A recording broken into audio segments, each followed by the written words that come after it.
This is Hidden Killers with Tony Bruschi. Here now, Tony Bruschi. To our series on passing the trash, protecting our kids from hidden predators in schools, because there are a lot of classroom cover-ups. Should say more district cover-ups, more administration cover-ups. This is not a teacher problem. This is a administration district problem that doesn't want you to know about their dirty laundry at the expense of the safety of your kids. If you have kids in school, it's time to listen up and pay attention. You're going to want to press subscribe to this. There are more pieces in this series. We're only on number 3. There's 2 more in front of this, in case you're just catching this now, where we're breaking down this systematic problem that we have in our schools in the United States of predatory teachers bouncing from district to district pretty much unchecked. So if you watch the first 2 episodes, you know we're pulling back the curtain on how districts quietly shuffle accused educators to avoid scandals, often at the expense of student safety. In the last episode, we dissected Andrew McGann's chilling path from teacher to double murderer. Now, here we are in 3. We're going to head to Texas for a case that exposes the dark underbelly of high school sports culture and administrative cover-ups. Meet Kip McFarlin, a football coach whose suggestive comments to teenage girls in 2005 led to a graceful exit from the district, only for him to land in another where he sexually assaulted a 16-year-old student. This isn't ancient history. His 2011 conviction and the lawsuits that followed helped spark Texas reforms. But it also showed how passing the trash persists in states where football reigns supreme. We trace his timeline, the ignored allegations, the victim stories, and how this case fits into a pattern of enablers. It's a story of power imbalances, institutional failures, and the long road to accountability. Let's dive in. Start by painting the picture of East Texas in the mid-2000s, where high school football isn't just a game, it's a religion. Think Friday Night Lights. Coaches often treated like local heroes. Kip McFarlin, then in his 30s, was a high school football coach at Orangefield Independent School District, a small community near the Louisiana border known for its tight-knit vibe and Bobcat pride. But in 2005, that image cracked when 6 female students came forward with complaints about his behavior. They accused him of using sexually suggestive language, making lewd remarks in class, and during practices, and telling one teenage girl that he'd date her if she wasn't a student. You know, like every 35 or whatever he is, his mid-30s says to a 17, 16-year-old high school student. These weren't isolated quips. Reports describe a pattern of inappropriate comments that made the girls feel uncomfortable and objectified, like joking about their appearances or implying romantic interest. Parents got involved. They saw something, they said something, alerted administrators. But the district's response was tepid at best. They investigated internally, but instead of reporting to authorities or revoking his credentials, they allowed what officials called a graceful exit. McFarlin resigned quietly, receiving a neutral recommendation letter that omitted any mention of the allegations. No police report, no red flag on his record, just a clean slate to move on. The decision wasn't made in a vacuum. It reflected the pressure that districts face. Firing a coach outright could invite lawsuits for defamation if the claims weren't proven beyond doubt. And in football-crazed Texas, rocking the boat might alienate boosters or the community. Unions often negotiate such deals, prioritizing member protection over transparency. So McFarlin walked away unscathed, his teaching certificate intact. And then fast forward to 2008. He lands a coaching job at Port Arthur Independent School District, about 20 miles away. 20 miles in the same region. Background checks? Well, they came up empty because Orangefield hadn't documented or shared the complaints. For 3 years, he taught and coached without incident, or at least no one reported it.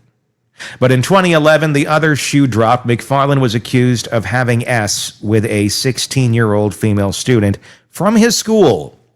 The relationship allegedly started with grooming, flirty text, special attention during class, and escalated to multiple encounters. The victim came forward, leading to his arrest on charges of SA of a child and improper relationships between educator and student. The trial revealed damning details. Prosecutors presented evidence of the assaults, including witness testimonies and communications that showed McFarlin abusing his position of authority. He was convicted in 2012, sentenced to 8 years in prison, and required to register as an offender for life. But the story didn't end there. The victim's family sued both districts in 2013 under the Trog v. Orangefield Independent School District, alleging negligence for passing the trash.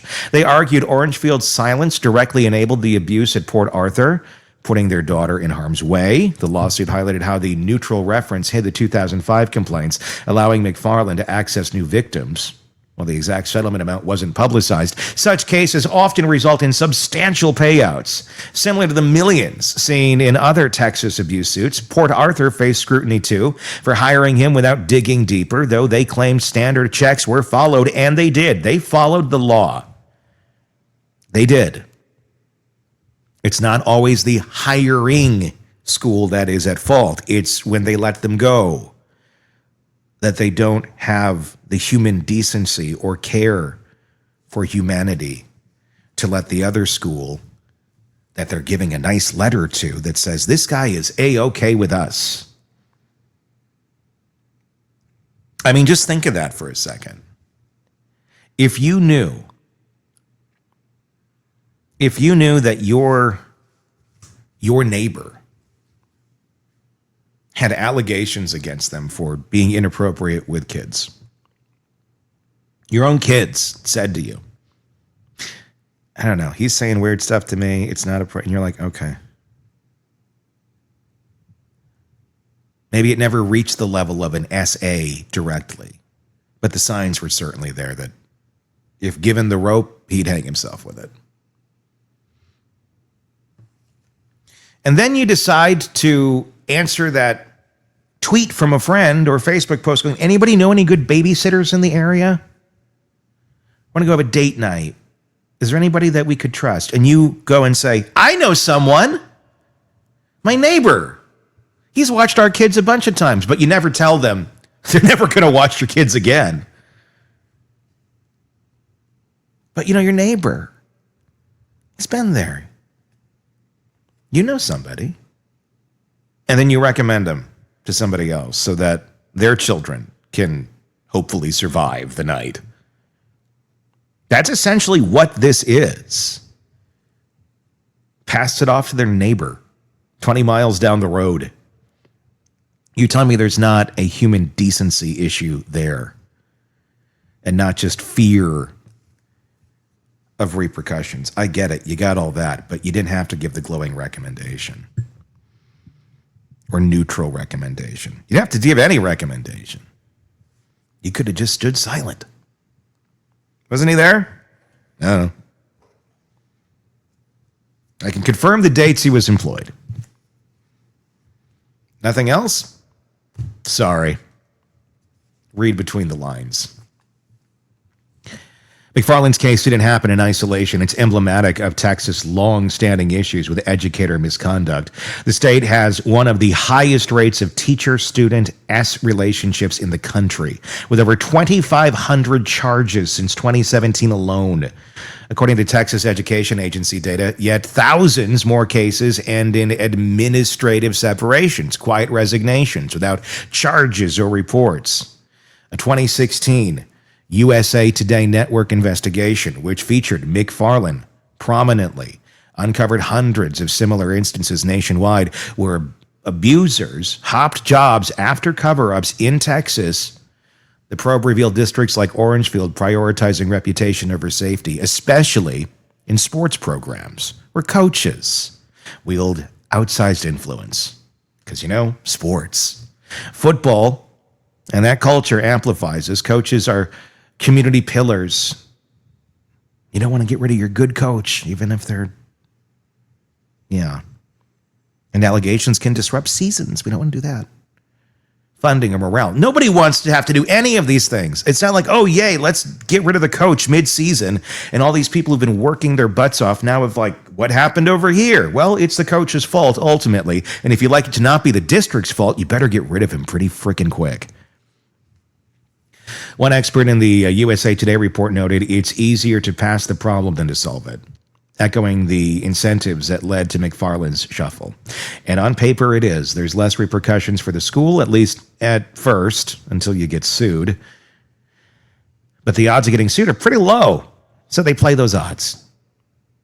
Parents and victims in McFarlin's orbit have shared gut-wrenching stories. The 16-year-old from Port Arthur endured not just the abuse, but the trauma of testifying, then facing cross-examination that questioned her credibility, a common tactic in these cases. Her family described lasting effects, trust issues, anxiety, and disrupted education.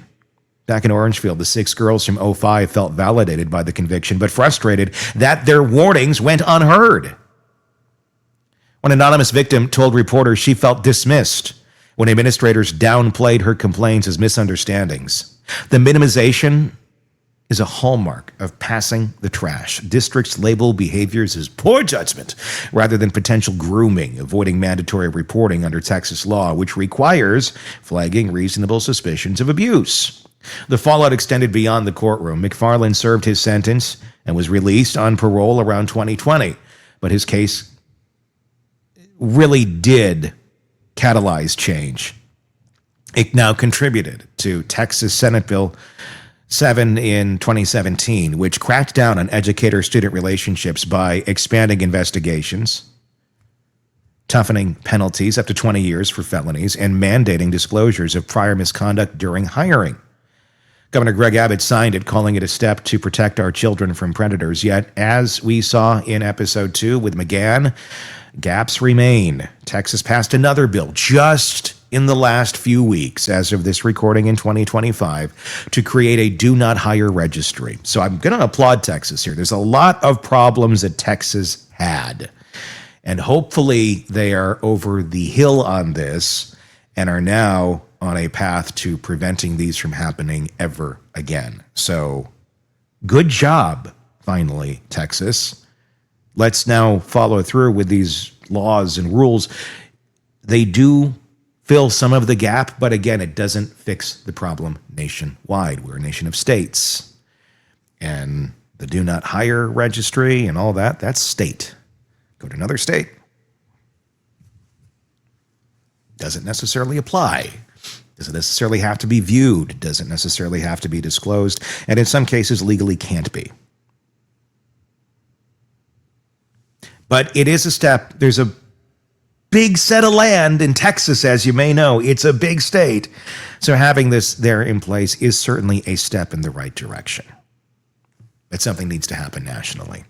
McFarlin's story also fueled federal pushes. The Every Student Success Act, ESSA, amendments target such practices, but a 2022 Department of Education report found Texas among states with uneven enforcement.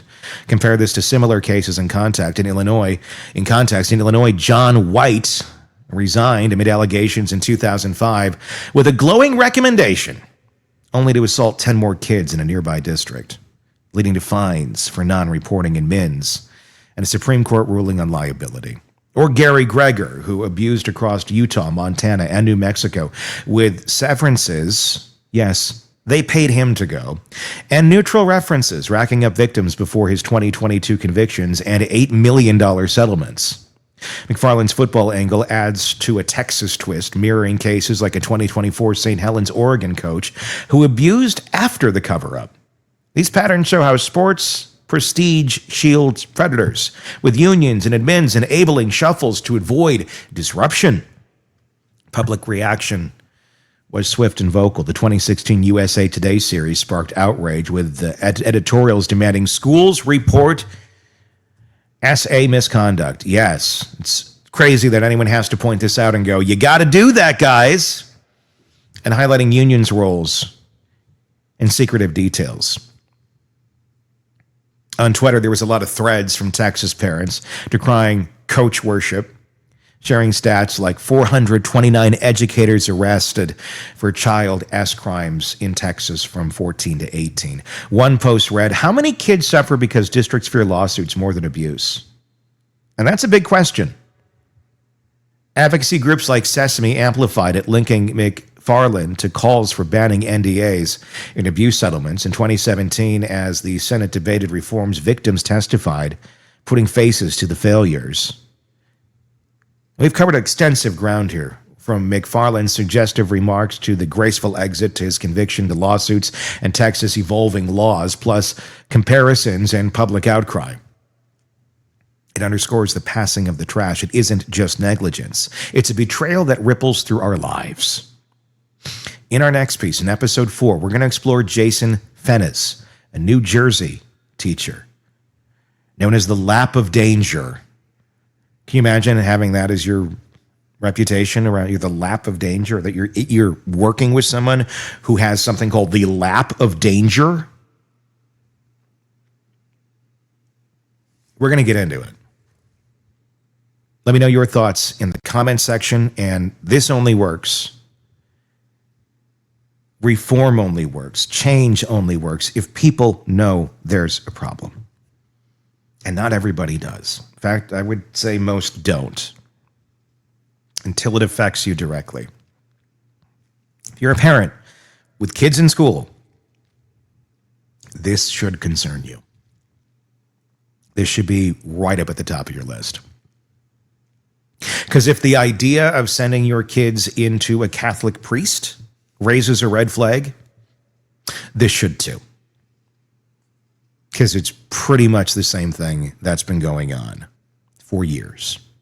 Underreported, underinvestigated, and underexposed.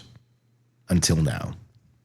Share this information. Share this video. It's an easy way of doing it. I'm not looking for clicks, but the information is there. Share articles. Share the information. I don't care how you do it, but we got a lot of content I'm here trying to make for you so you can get this message out there and we can start affecting change. So like it, share it, comment it. Let people know this is going on and things need to be fixed. Because just sitting back going, oh, well, they'll get to it. They'll do the right thing. They won't. They haven't been, and don't expect them to in the future. Unless the public pressure is there, and that is on you. Okay? So please do your part. Let us know your thoughts. Press subscribe, and we will talk again very, very soon. Want more on this case and others? Then press subscribe now and don't miss a moment of true crime coverage from Tony Bruschi and the Hidden Killers podcast.